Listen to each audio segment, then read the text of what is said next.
Many of the people we feature in our Lone Star Spirit segment and Texans through and through. They are Texans through and through, and some have lived their entire lives right here in Houston. But you don't have to be a native Texan to show Lone Star Spirit. Tonight we meet a young man from Singapore who came to Houston for his education, but is giving back to our city through his passion for polo.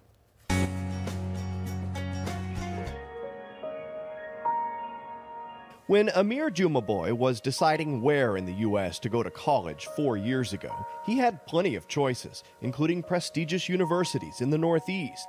He chose Houston and Rice University largely for a reason few students consider. Here, along with a quality education, he can play polo. For me, I've always seen polo as a passion and an intense hobby. I think that the Houston Polo Club really has one of the greatest ecosystems and most complete polo organizations I've seen in any club. Ameer is from Singapore, where his father played polo and his grandfather played. Here in Houston, he leads his own team called La Cerita, which competes in tournaments worldwide. Once in Australia, I played in Argentina, of course, Pakistan, Singapore, Malaysia, Thailand, the U.S. Polo is admittedly not a sport for the masses. Simply owning and caring for the horses, Ameer has 3 of them, costs tens of thousands of dollars.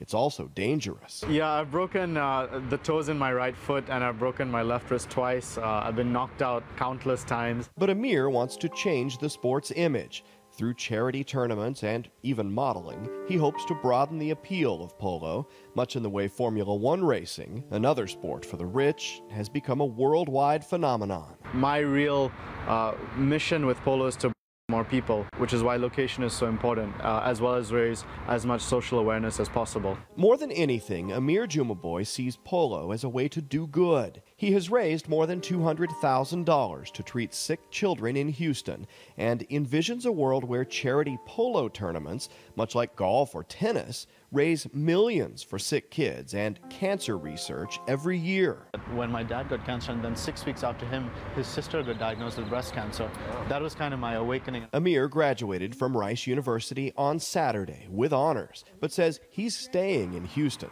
because the economy is good here, there's a world-class polo facility in the middle of town, and because people in Houston have good hearts. I think Houston's an interesting city in the sense that you can be somebody like me who has no connections, doesn't know a single person in the town, but when you're trying to accomplish something and do something that helps to complete the ecosystem of the town, whether it's an arts festival or a polo charity game or what have you, there are going to be people who are going to come to you with an olive branch and open up their resources and help you achieve your mission, as long as it's for a good cause. He particularly has a heart for kids with cancer, and 4 kids here in the Houston area. He's raised more than $200,000. Wow. Not bad for a guy who just graduated college Saturday. Not bad at all. You can't hate him because he has good looks. You know, he's doing good things in the community. Right. If you know of someone who shows Lone Star Spirit by overcoming tough odds in life or by helping others, I'd love to hear from you. You can find Don on Facebook and Twitter, or you can email him here at the station at don.teague@foxtv.com.